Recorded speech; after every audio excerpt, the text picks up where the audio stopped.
समस्त को praise the Lord नमस्कार। तपी मिश्र अनेक दिन तले गोटे गुरुत्वपूर्ण प्रश्न ख्रीस्टियन भाई माननकु एवं भौणी माननकु पचारि थिले।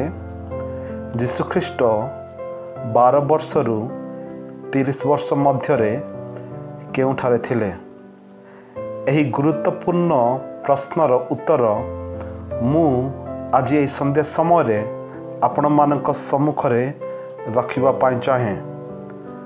एही प्रश्नर उत्तर रखिबा पूर्वरु मु आपण मानक कहिबा पाई चाहे ए संध्या समय रे मु दुई गोटे विषय आलोचना करिबा पाई चाहे। प्रथम विषय केते गुडिए थियोरीज एवं द्वितीय विषय मु बाइबल रु प्रमाण करिबा पाई चाहे जे जीशु ख्रीस्ट वास्तविक भाव में 2000 वर्ष तले से कौन सी जगह को यात्रा करि नथिले।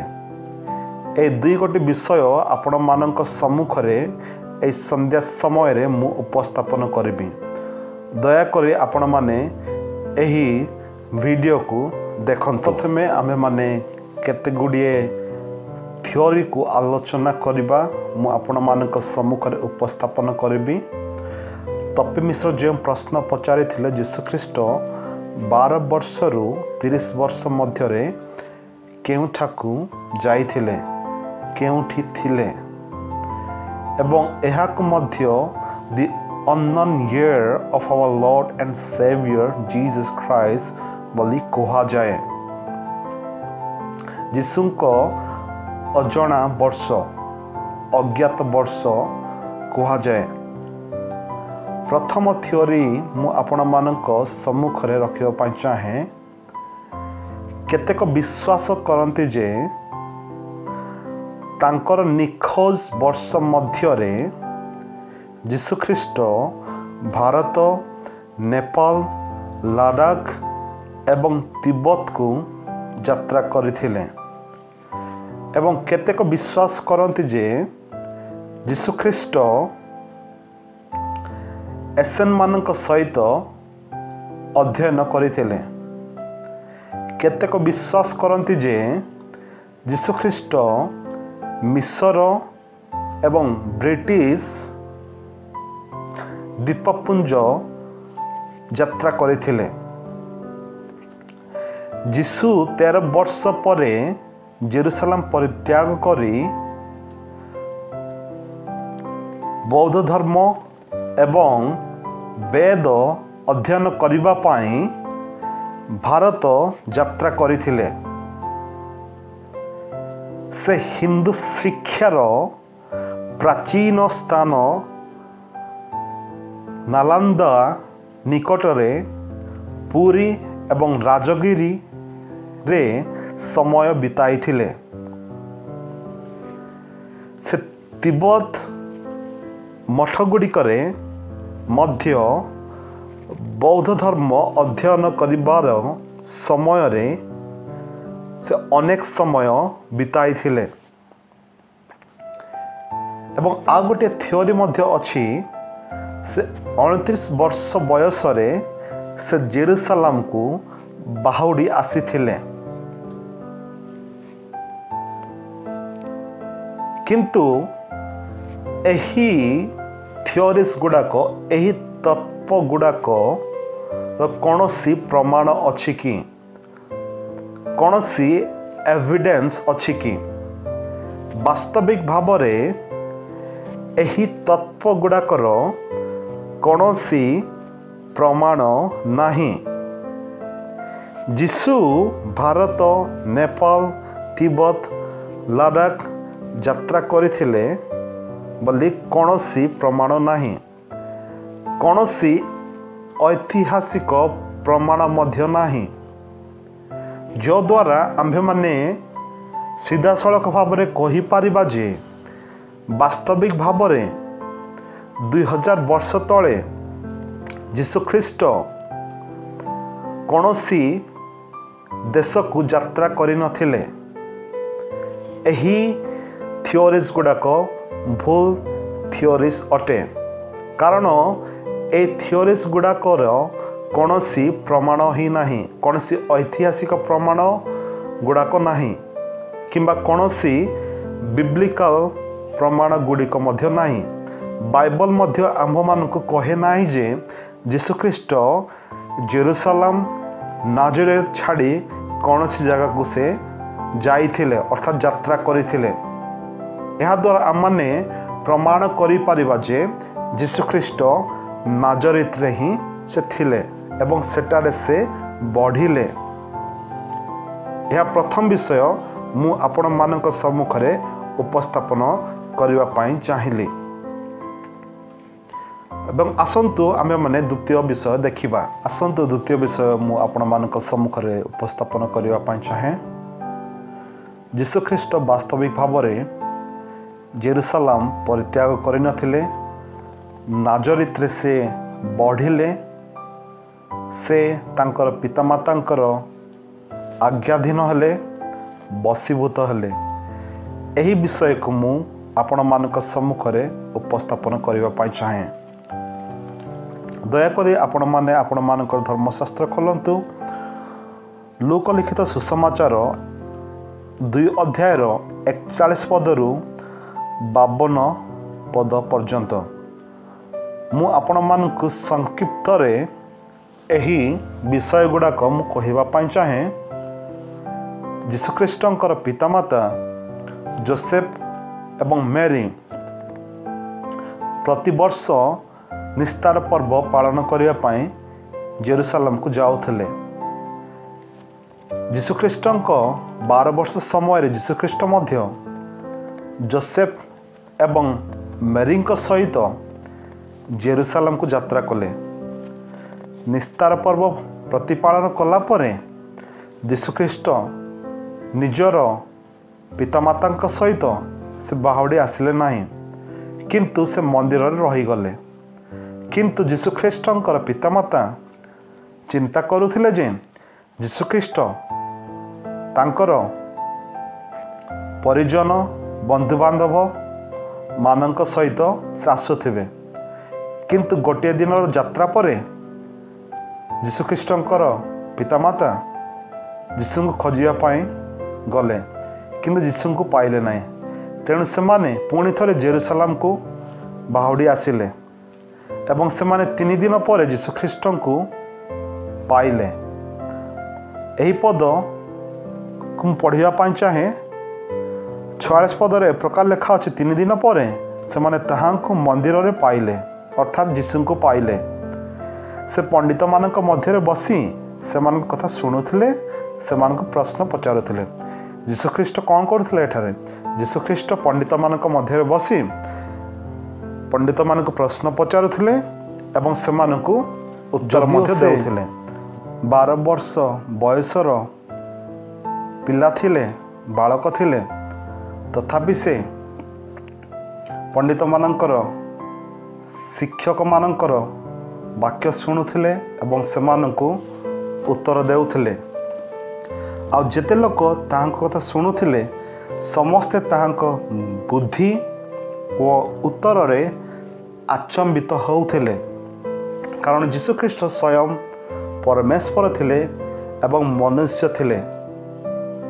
ତେଣୁ ସେ ସେମାନଙ୍କୁ ଯୁକ୍ତିଯୁକ୍ତ ଉତ୍ତର ଦେଉଥିଲେ ଏବଂ ସମସ୍ତେ ତାର ଉତ୍ତରରେ ଆଚମ୍ବିତ ହେଉଥିଲେ। ଯଦିଓ ଯୀଶୁଖ୍ରୀଷ୍ଟ କୌଣସି ସ୍କୁଲରେ ଅଧ୍ୟୟନ କରିନଥିଲେ, ତଥାପି ସେ ପଣ୍ଡିତମାନଙ୍କ ସହିତ ଆଲୋଚନା କରୁଥିଲେ, କାରଣ ସେ ସ୍ୱୟଂ ଈଶ୍ୱର ଥିଲେ ଏବଂ ମନୁଷ୍ୟ ମଧ୍ୟ ଥିଲେ। ଏକ ସମୟରେ ଯେତେବେଳେ ଆମମାନେ 51 ପଦ ପଢ଼ୁ, ଏଠାରେ ଏ ପ୍ରକାର ଲେଖା ଅଛି, ପରେ ସେ ସେମାନଙ୍କ ସାଙ୍ଗରେ ବାହୁଡ଼ି ନାଜରିତକୁ ଆସିଲେ ଓ ସେମାନଙ୍କର ବଶୀଭୂତ ହୋଇ ରହିଲେ।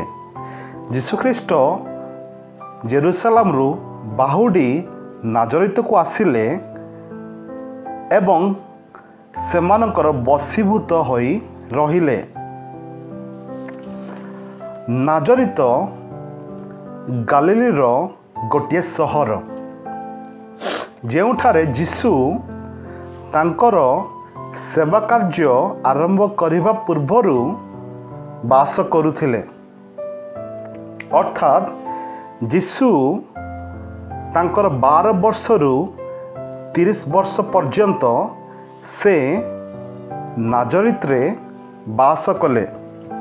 जेतेबेले आपण माने ग्रीक शब्द नाजरेत ए शब्द को पढ़िबे सेटारे एही मीनिंग को आपण माने पाई पारिबे where Jesus lived before his ministry। अर्थात यीशु ख्रीष्ट नाजरेत रे तार सेवा कार्य आरंभ करने पूर्वर से बास कले एवं नाजरेत गोटे जगह पालेस्टाइन रे अवस्थित।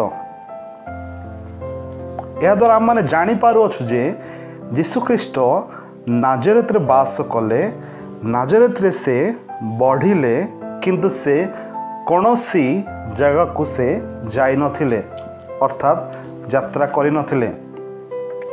एवं एठारे आउ गोटे पद मध्य लेखा अछि, वो सेमानंकर बसीभूत होई रहिले, पुणी तांको माता ए समस्त कथा सावधान रूपे अपना हृदय रे रखिले। सेमानंकर अर्थात मरियम एवं जोसेफंक र बसीभूत होई रहिले। बसीभूतर अर्थ जेतेबेले आमे माने ग्रीक व्याकरण को आमे अनुध्यान करूँ, निरीक्षण करूँ, सेटार ए प्रकार लेखा अछि प्रेजेंट पार्टिसिपल मिडिल। अर्थात यीशु ख्रीष्ट नियमित भावरे तांकर पितामातांकर बाध्य हेले। यीशु नियमित भावरे तांकर पितामातांक बाध्य हेउथिले। He was obeying by himself to his parents। से सर्वदा सेमानकर बाध्य होउथिले। से गोटे आज्ञाधीन छात्र थिले। यह मु कहू नाही, किंतु यह धर्मशास्त्र प्रकाश करे। जेतेबेले आपण माने एही व्याकरण को पढ़िबे ताहा द्वारा आपण माने जानी पारिबे जे यीशु ख्रीष्ट निजे से अपना पिता मातांकर बसीभूत होउथिले, सेमानंकु से सम्मान दउथिले, सेमानंकर से आज्ञाधीन छात्र भावरे से रहुथिले, सेमानंकु से समादर करुथिले, सेमानंकर बाध्य संतान भावरे जीवन यापन करुथिले। यह द्वारा आम माने जानी पारुछु जे यीशु ख्रीष्ट कौनसी मात्रा रे से नाजरेत छाड़ी कौनसी देश को से यात्रा करि नथिले। एवं मु आपण मानक निमंते आ गोटिए पद पर्व पढ़िया पाई चाहे। यूहन्ना लिखित सुसमाचार 7 अध्याय 14 पद रु 15 पद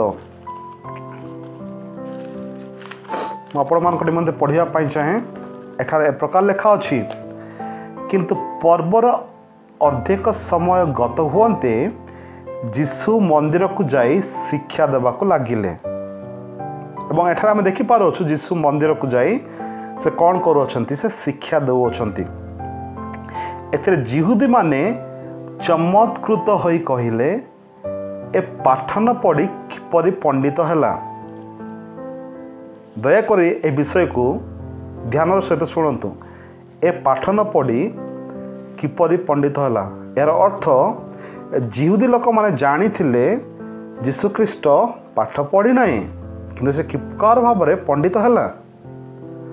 तेणु यीशु सेमानंकु उत्तर देले, मोर शिक्षा मो निजर नुहे, किंतु मो प्रेरण कर्तांकर। एवं यीशु कहले, मु जो शिक्षा मु आपण मानंकु देउअछि, एई शिक्षा मोर निज शिक्षा नुहे, किंतु एही शिक्षा मोहर प्रेरण कर्तांकर शिक्षा अटे। अर्थात जो व्यक्ति ମୋତେ ଏହି ଧରାପୃଷ୍ଠକୁ ପଠାଇ ଅଛନ୍ତି, ମୁଁ ତାହାଙ୍କର ଶିକ୍ଷା ଆପଣମାନଙ୍କ ସମ୍ମୁଖରେ ପ୍ରକାଶ କରୁଅଛି। ଏ ଶିକ୍ଷା ମୋହର ଶିକ୍ଷା ନୁହେଁ, କିନ୍ତୁ ଏହି ଶିକ୍ଷା ସେଇ ସ୍ୱର୍ଗର ପରମେଶ୍ୱରଙ୍କର ଶିକ୍ଷା। ଏହି ଶିକ୍ଷା ମୋହର ଶିକ୍ଷା ନୁହେଁ, କିନ୍ତୁ ଏହି ଶିକ୍ଷା ମୋହର ପ୍ରେରଣକର୍ତ୍ତାଙ୍କର ଶିକ୍ଷା, ଅର୍ଥାତ୍ ପିତା ପରମେଶ୍ୱରଙ୍କର ଶିକ୍ଷା। ଯେ ମୋତେ ଶିକ୍ଷା ଦେଇଅଛନ୍ତି, ମୁଁ ସେଇ ଶିକ୍ଷାକୁ ଆପଣମାନଙ୍କ ସମ୍ମୁଖରେ ଉପସ୍ଥାପନ କରୁଅଛି। ଏହାଦ୍ୱାରା ଆମ୍ଭେମାନେ ଜାଣିପାରୁଅଛୁ ଯେ ଯୀଶୁଖ୍ରୀଷ୍ଟ ବାସ୍ତବିକ ଭାବରେ ସେ କୌଣସି ବ୍ୟକ୍ତିଙ୍କ ଠାରୁ ସେ ଶିକ୍ଷା ଲାଭ କରିନଥିଲେ, କିନ୍ତୁ ସେ ତାହାର ପ୍ରେରଣକର୍ତ୍ତାଙ୍କର ଶିକ୍ଷାକୁ ସେ ଲୋକମାନଙ୍କ ସମ୍ମୁଖରେ ଉପସ୍ଥାପନ କରୁଥିଲେ। 17 ପଦରେ ଏ ପ୍ରକାର ଲେଖା ଅଛି, କେହି ଯଦି ତାହାଙ୍କର ଇଚ୍ଛା ସାଧନ କରିବାକୁ ଇଚ୍ଛୁକ ହୁଏ, ତାହେଲେ ଏହି ଶିକ୍ଷା ଈଶ୍ୱରଙ୍କ ଠାରୁ ଉତ୍ପନ୍ନ ନା ମୁଁ ଆପଣଠାରୁ କହୁଅଛି ତାହା ସେ ଜାଣିବ। ଯେତେବେଳେ ଯୀଶୁଖ୍ରୀଷ୍ଟ ଶିକ୍ଷା ଦେଉଥିଲେ, ସେଇ ଶିକ୍ଷା ଈଶ୍ୱରଙ୍କର ଶିକ୍ଷା, ମନୁଷ୍ୟର ଶିକ୍ଷା ନଥିଲା। ପିତା ପରମେଶ୍ୱର ଯେଉଁ ଶିକ୍ଷା ଦେବା ନିମନ୍ତେ ଯୀଶୁଖ୍ରୀଷ୍ଟଙ୍କୁ ଏହି ଧରାପୃଷ୍ଠକୁ ପ୍ରେରଣ କରିଥିଲେ, ସେଇ ଶିକ୍ଷା ଗୁଡ଼ାକ ଯୀଶୁଖ୍ରୀଷ୍ଟ ନିଜେ ଲୋକମାନଙ୍କ ସମ୍ମୁଖରେ ନିଜେ କହିଲେ। ଯୀଶୁଖ୍ରୀଷ୍ଟ ପାଠ ନ ପଢ଼ି କିପରି ପଣ୍ଡିତ ହେଲା, କିନ୍ତୁ ଯୀଶୁଖ୍ରୀଷ୍ଟ କହିଲେ ଏହି ଶିକ୍ଷା ମୋହର ଶିକ୍ଷା ନୁହେଁ, କିନ୍ତୁ ମୋହର ପ୍ରେରଣକର୍ତ୍ତାଙ୍କର ଶିକ୍ଷା, ଅର୍ଥାତ୍ ପିତା ପରମେଶ୍ୱର ମୋତେ ଯେଉଁ ଶିକ୍ଷା ଦେବା ନିମନ୍ତେ ଏ ଜଗତକୁ ପଠାଇଅଛନ୍ତି, ସେହି ଶିକ୍ଷା ମୁଁ ଆପଣମାନଙ୍କ ସମ୍ମୁଖରେ ପ୍ରକାଶ କରୁଅଛି। ଏହାଦ୍ୱାରା ମଧ୍ୟ ଆମ୍ଭେମାନେ ଜାଣିପାରୁଅଛୁ ଯେ ଯୀଶୁଖ୍ରୀଷ୍ଟ କୌଣସି ଦେଶକୁ ଯାଇ କୌଣସି ବ୍ୟକ୍ତିଙ୍କ ଠାରୁ ଶିକ୍ଷା ଲାଭ କରିନଥିଲେ, କିନ୍ତୁ ସେ ନିଜର ପ୍ରେରଣକର୍ତ୍ତାଙ୍କର ଶିକ୍ଷା ସର୍ବଦା ଲୋକମାନଙ୍କ ସମ୍ମୁଖରେ ସେ ଉପସ୍ଥାପନ କରୁଥିଲେ। ଏବଂ ଆଉ ଗୋଟିଏ ପଦ ମୁଁ ଆପଣମାନଙ୍କ ସମ୍ମୁଖରେ ପଢ଼ିବା ପାଇଁ ଚାହେଁ। ଲୁକ ଲିଖିତ ସୁସମାଚାର 4 ଅଧ୍ୟାୟର 21 ପଦ। ଏଠାରେ ଏ ପ୍ରକାର ଲେଖା ଅଛି, ପୁଣି ସେ ସେମାନଙ୍କୁ କହିବାକୁ ଲାଗିଲେ, ଆଜି ଧର୍ମଶାସ୍ତ୍ରର ଏହି ବାକ୍ୟ ତୁମ୍ଭମାନଙ୍କ କର୍ଣ୍ଣଗୋଚରରେ ସଫଳ ହେଲା। ଆଉ ସମସ୍ତେ ତାହାଙ୍କ ସମ୍ବନ୍ଧରେ ସାକ୍ଷ୍ୟ ଦେବାକୁ ଲାଗିଲେ, ତାହାଙ୍କ ମୁଖ ନିର୍ଗତ ଅନୁଗ୍ରହର ବାକ୍ୟରେ ଚମତ୍କୃତ ହେଲେ। ସମସ୍ତେ ଚମତ୍କୃତ ହେଲେ, ଆଶ୍ଚର୍ଯ୍ୟ ହେଲେ। ପୁଣି ସେମାନେ କହିବାକୁ ଲାଗିଲେ, ଏ କ'ଣ ଯୋସେଫର ପୁତ୍ର ନୁହେଁ? ଏବଂ ଯେଉଁ ଲୋକମାନେ ଯୀଶୁଖ୍ରୀଷ୍ଟଙ୍କର କଥାକୁ ଶୁଣିଲେ, ସମସ୍ତେ ଆଶ୍ଚର୍ଯ୍ୟ ହେଲେ ଏବଂ ସେମାନେ କହିଲେ, ଏ କ'ଣ ଯୋସେଫଙ୍କର ପୁତ୍ର ନୁହେଁ? ସେମାନେ ଯୀଶୁଖ୍ରୀଷ୍ଟଙ୍କର ଜ୍ଞାନ ଏବଂ ବୁଦ୍ଧି ଯେତେବେଳେ ଦେଖିଲେ, ଯୀଶୁଖ୍ରୀଷ୍ଟ ଯେତେବେଳେ ତାହାର ବୁଦ୍ଧି ଏବଂ ଜ୍ଞାନ ଲୋକମାନଙ୍କ ସମ୍ମୁଖରେ ଉପସ୍ଥାପନ କଲେ, ସେହି ସମୟରେ ଲୋକମାନେ ବୁଝିଲେ ଯେ ଏ ଗୋଟିଏ ସାଧାରଣ ବ୍ୟକ୍ତି ନୁହେଁ। ସେମାନେ କହିଲେ, ଏ କ'ଣ ଯୋସେଫର ପୁତ୍ର ନୁହେଁ? ସେମାନେ ଜାଣିଥିଲେ ଯେ ଏ ଗୋଟିଏ ସାଧାରଣ ବ୍ୟକ୍ତିଙ୍କର ପୁତ୍ର, କିନ୍ତୁ ଏ କି ପ୍ରକାର ଭାବରେ ଏହିସବୁ ବିଷୟ କହୁଅଛି, ଏହିସବୁ ଶିକ୍ଷା ଦେଉଅଛି। ଏହିସବୁ ଶିକ୍ଷା ଦେବାର ମୁଖ୍ୟ ଉଦ୍ଦେଶ୍ୟ ଥିଲା, କାରଣ ସେ ସ୍ୱୟଂ ଈଶ୍ୱର ଥିଲେ ଏବଂ ତାଙ୍କର ସ୍ୱର୍ଗୀୟ ଜ୍ଞାନ ଥିଲା, ସ୍ୱର୍ଗୀୟ ବୁଦ୍ଧି ଥିଲା। ତେଣୁ ସେ ଲୋକମାନଙ୍କ ସମ୍ମୁଖରେ ଅନେକ ପ୍ରକାର ବିଷୟ କହିପାରୁଥିଲେ, ଶିକ୍ଷା ଦେଇପାରୁଥିଲେ ଏବଂ ସେମାନେ ବୁଝିପାରୁଥିଲେ। ଯୀଶୁଖ୍ରୀଷ୍ଟ ନିଜର ଅଧିକାର ସହିତ ସେମାନଙ୍କୁ ସେ ଶିକ୍ଷା ଦେଉଥିଲେ। ଏହାଦ୍ୱାରା ଆମମାନେ ଜାଣିପାରୁଛୁ ଯେ ଯୀଶୁଖ୍ରୀଷ୍ଟ କୌଣସି ଦେଶକୁ ଯାଇନଥିଲେ ଶିକ୍ଷା ଲାଭ କରିବା ନିମନ୍ତେ, କାରଣ ସେ ସ୍ୱୟଂ ପରମେଶ୍ୱର ଥିଲେ। କାରଣ ସେ କହିଲେ, ମୁଁ ମୋର ନିଜ ଶିକ୍ଷା ମୁଁ ଆପଣଙ୍କୁ ପ୍ରଦାନ କରୁନାହିଁ, କିନ୍ତୁ ମୋର ପ୍ରେରଣକର୍ତ୍ତାଙ୍କର ଶିକ୍ଷା ମୁଁ ଆପଣମାନଙ୍କ ସମ୍ମୁଖରେ ପ୍ରଦାନ କରୁଅଛି। द्वारा आम जानू द्वारा मैंने जापार जे जीशुख्रीष्ट कौन सी देश को यात्रा कर आ गोटे पद आपण मान निमंत मुझे पढ़ाई चाहे मार्क पुस्तक 6:2 पद विश्रामबार उपस्थित हुए से समाज गृह शिक्षा देवाक लगिले अनेक ताहांकर कथा शुणी आश्चर्यजनित होई कहिले ए लोकर ए सबु केउठारु हैला पुणी एहाकु जे ज्ञान दिया जाय अछि वो जो शक्तिर कार्य यार हस्त द्वारा साधित होउछि ए सबु कौन एमान समस्ते आश्चर्यजनित हेले एहाकु जे ज्ञान दिया जाय अछि ए सबु कौन जितेबाला जीशुख्रीष्ट ज्ञान को से माने देखिले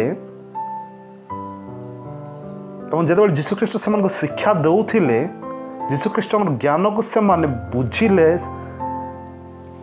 एवं से माने आश्चर्य होई से माने कहउछंती एहाकु जे ज्ञान दिया जाय अछि और जो शक्तिर कार्य यार हस्त द्वारा साधित होउछि ए सब कौन ए कौन से बढ़ईर पुत्र नुहे ए जो ज्ञान जीशुख्रीष्ट थिला ए ज्ञान मनुष्यर ज्ञान नथिला किंतु स्वर्गीय ज्ञान थिला तेणु से विथ अथॉरिटी से मानकु से शिक्षा दे पारुथिले विथ अथॉरिटी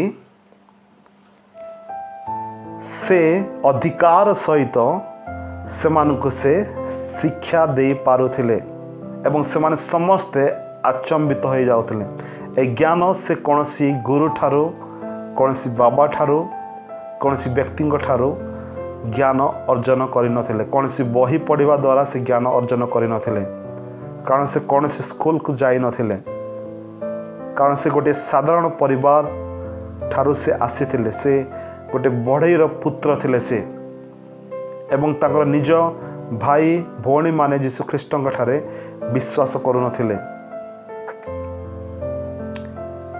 ए सकल विषय द्वारा आमे माने जानी पारु अछु जे जीशुख्रीष्ट नाजरेत रे से बढ़िले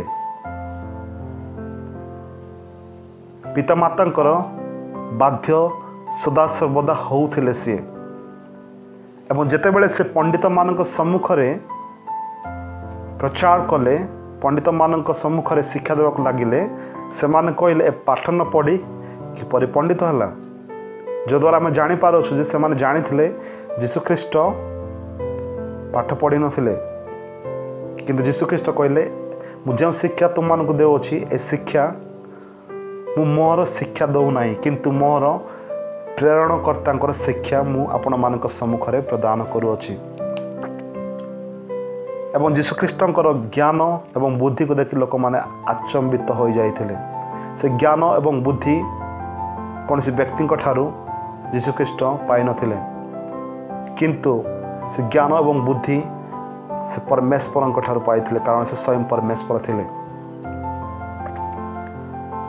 एवं शेष विषय जिते लोक माने तांकर ज्ञान को देखिले से माने आश्चर्य हो गले ए कौन से बढ़ईर पुआ नुहे जीशुख्रीष्ट वास्तविक भाव में से परमेश्वर थिले तेणु से कौन सी व्यक्ति ठारू शिखिबा निमंते मने कले नाही 12 वर्ष बयस रे ही से पंडित मानक सहित स्कॉलर्स मानक सहित जो माने पुरातन नियम को पुंखानुपुंख भाव में जानी से मानक सहित से आलोचना करुथिले ताले कौन पाई से भारत को आसबे कौन पाई से लद्दाख को आसबे कौन पाई से नेपाल को जीवे कौन पाई से तिब्बत को जीवे कौन पाई से अन्य देश को जाई ज्ञान अर्जन करेंगे कारण से स्वयं ख्रीष्ट ज्ञान थिले ज्ञान भंडार थिले किंतु जीशुख्रीष्ट माता मरियम जीशुख्रीष्ट को निज गृह शिक्षा देले तांकर पिता जोसेफ मध्य जीशुख्रीष्ट को शिक्षा देइथिले जीशुख्रीष्ट 6 वर्ष समय रे ସିନାଗୋଗକୁ ଯାଇଥିଲେ ଏବଂ ଶିକ୍ଷକମାନଙ୍କ ଠାରୁ ଶିକ୍ଷା ଗ୍ରହଣ କରିଥିଲେ ଶାସ୍ତ୍ର ବିଷୟରେ ଏବଂ ବ୍ୟବସ୍ଥା ବିଷୟରେ। କିନ୍ତୁ ଯୀଶୁଖ୍ରୀଷ୍ଟ କୌଣସି ଦେଶକୁ ଯାତ୍ରା କରିନଥିଲେ ଶିକ୍ଷା ଗ୍ରହଣ କରିବା ପାଇଁ। ଯେତେବେଳେ ଯୀଶୁଖ୍ରୀଷ୍ଟ 30 ବର୍ଷରେ ପଦାର୍ପଣ କଲେ, ସେହି ସମୟରେ ତାହାର ସେବା କାର୍ଯ୍ୟ ସେ ଆରମ୍ଭ କରିଥିଲେ। ଏହି ସନ୍ଧ୍ୟା ସମୟରେ ମୁଁ ଆପଣମାନଙ୍କ ସମ୍ମୁଖରେ ଏହି ଗୁରୁତ୍ୱପୂର୍ଣ୍ଣ ବିଷୟ ଉପସ୍ଥାପନ କରିବା ପାଇଁ ଚାହିଁଲି। ମୁଁ ବିଶ୍ୱାସ କରୁଅଛି ଆପଣମାନେ ଏହି ଶିକ୍ଷାକୁ ବୁଝିପାରିଅଛନ୍ତି ଏବଂ ଗ୍ରହଣ କରିଅଛନ୍ତି। ମୁଁ ବିଶ୍ୱାସ କରୁଅଛି ପ୍ରଭୁ ଆପଣ ପ୍ରତ୍ୟେକଙ୍କୁ ତାଙ୍କର ବାକ୍ୟ ଦ୍ୱାରା କଥା କହିଅଛନ୍ତି। ଯଦି ଆପଣମାନେ ଏହି ଶିକ୍ଷା ଦ୍ୱାରା ଆଶୀର୍ବାଦ ପ୍ରାପ୍ତ ହୋଇଅଛନ୍ତି, ତାହେଲେ ମୁଁ ବିଶେଷ ଅନୁରୋଧ କରିବା ପାଇଁ ଚାହେଁ ଆପଣମାନଙ୍କୁ ବିଶେଷ ଏ ଭିଡ଼ିଓକୁ ଲାଇକ୍ କରନ୍ତୁ ଏବଂ ଆପଣମାନଙ୍କର ବନ୍ଧୁବାନ୍ଧବ, ପ୍ରିୟଜନ, ଫ୍ରେଣ୍ଡସ୍ମାନଙ୍କ ସହିତ ସେୟାର କରିବା ପାଇଁ ଚେଷ୍ଟା କରନ୍ତୁ ଏବଂ ବେଲ୍ ଆଇକନ୍କୁ ଦବାନ୍ତୁ, ଯେପରି ଆଗାମୀ ଦିନମାନଙ୍କରେ ଆପଣମାନେ ନୂତନ ଭିଡ଼ିଓ ଗୁଡ଼ାକ ଏହି ଚ୍ୟାନେଲରେ ପାଇବେ, ଦେଖିବେ ଏବଂ ପ୍ରଭୁଙ୍କର ଆଶୀର୍ବାଦର ପାତ୍ରପାତ୍ରୀ ହୋଇପାରିବେ। ପୁଣି ଥରେ ଆପଣ ପ୍ରତ୍ୟେକଙ୍କୁ ନମସ୍କାର ଜ୍ଞାପନ କରେ। ନମସ୍କାର। ପ୍ରଭୁ ଆପଣ ପ୍ରତ୍ୟେକଙ୍କୁ ପ୍ରଚୁର ଭାବରେ ଆଶୀର୍ବାଦ କରନ୍ତୁ। ଆମେନ୍। ଗଡ୍ ବ୍ଲେସ୍ ୟୁ ଅଲ୍।